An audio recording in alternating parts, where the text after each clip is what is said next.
Hello guys, welcome to our tutorial of PostgreSQL. In this tutorial we'll be talking about primary keys and foreign keys. Primary key basically indicates that a column or a group of columns, basically they can be used as a unique identifier for the rows in our table or for the data in our table. So this requires that the values are both unique and null. So we learned both unique and not null constraints in the previous tutorials, but to club up these attributes, there is one feature known as primary key that is very important concept in the field of databases. So we will be learning how to create a primary key on our row. So first of all, we'll be creating the products table again. That is, I'll be adding a table that is create table products. Then we will be having a product number that will be acting as a primary key.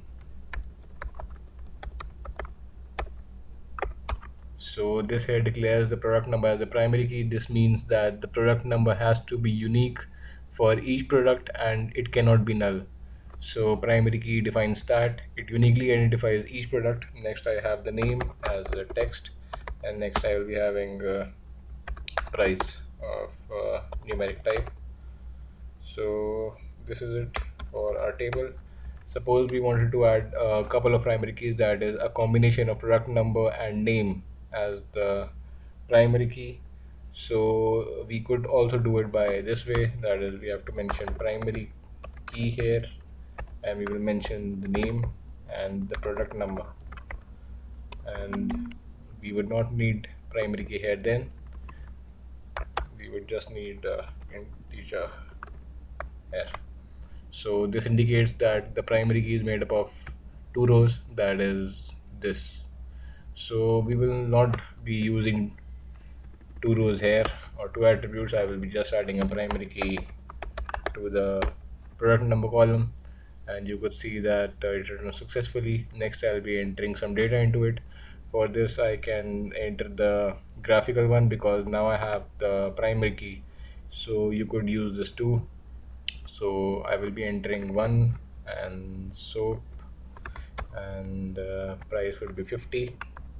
Now I will enter 1 again and you would see that I get an error when I enter, that is anything that is hello, and you see that I have this error: duplicate key violates unique constraint product's primary key.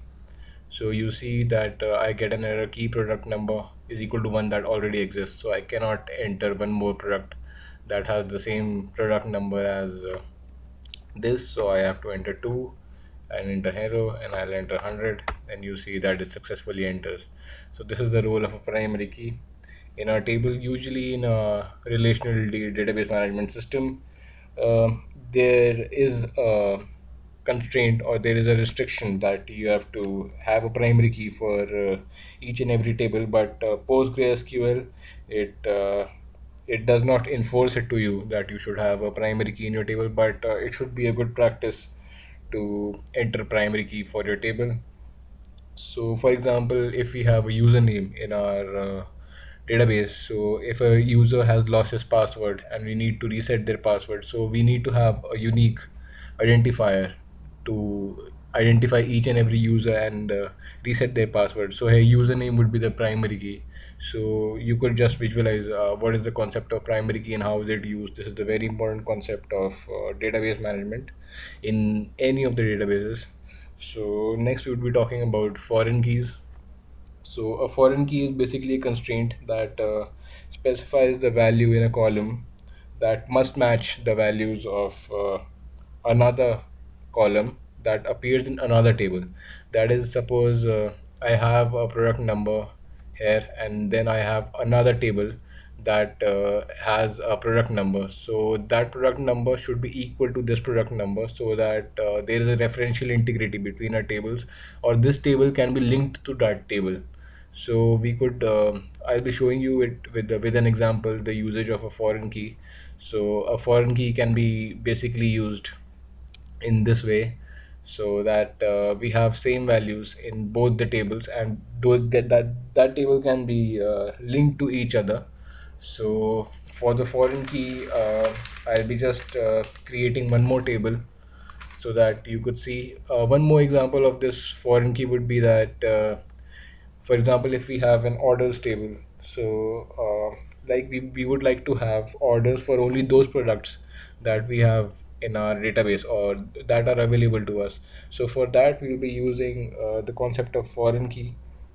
So I will create a table orders that indicates the orders. Next I'll be creating the orders table, that is create table orders, and I have order ID, that would be the primary key for this table. Next I'll have the product number. Now remember, product number was there in the products table also, and this would be the same as that of the products table, so that we have a referential integrity between our tables, so that that value could be matched with this value, and we could compare those values, and we could literally link these tables and create joins that we'll talk about later, and we could just relate these two tables with each other. So this is the basic concept of foreign key, that is relating two tables with each other. So this is the way we create a foreign key, that is products and product number. So this statement basically tells that product number, that is the primary key in the products table, should be the foreign key, or the product number here, it references the primary key of the products table. So this becomes the foreign key here.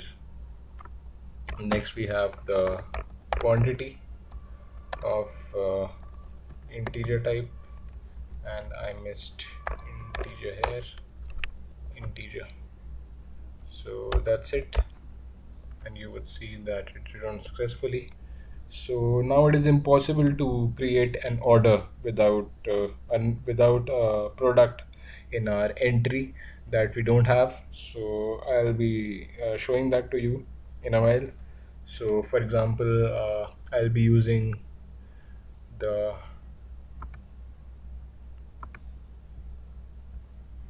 GUI to enter it. So for example, I have two products now, that is a soap and a hair product. So now I want to order a soap. So you would see that I go to orders and I write that is order ID should be anything, and a product number is 1 for a soap, and I want two soaps. So this creates a soap, order for a soap. So next thing you would see is that I had two products here, that is a soap and a hello, with product number 1 and 2. Now suppose I'll make an order that has a product number 3. Now you would see that this thing is not possible at all. Now suppose I enter an order ID of 2 and I enter a product ID of 3. That does not exist at all in my products table, and you would see that I get an error, that is insert or delete or update on table order violates foreign key constraint order product. So you would see that an order would never be created if I don't have the product available in stock. So this is how our database is managed. So you would see that this does not create. So what I will have to do is I have to create it as 2. Now I have a hello product as product number as 2. So you would see that this creates successfully. So that is the use of a foreign key. So now suppose we want to allow that orders should possibly contain many products again. So we will create another table for that, that is order items. That is, suppose if we want that in an order it should be a cart type, or in an order a user can order many products. So for that we will create another table, uh, and we would be deleting or altering the order table. In this case we won't refer this, so I'll create the order table once again for you. So first of all I'll be creating the table orders, that is create table orders, that is order ID integer type, that is the primary key. And next I'll be having a ship or an address that is of a text type. So that's it for this table. Next I'll be creating an order items table, that is create table order items, that is product number. Now you would know what is product number here. That is the same product number as that of the products table, and it is a foreign key. Reference is products of product number. Next I have an order ID. Now you would know what is an order ID. That is for primary key of the orders table. Now you could see that we can have multiple foreign keys in a table.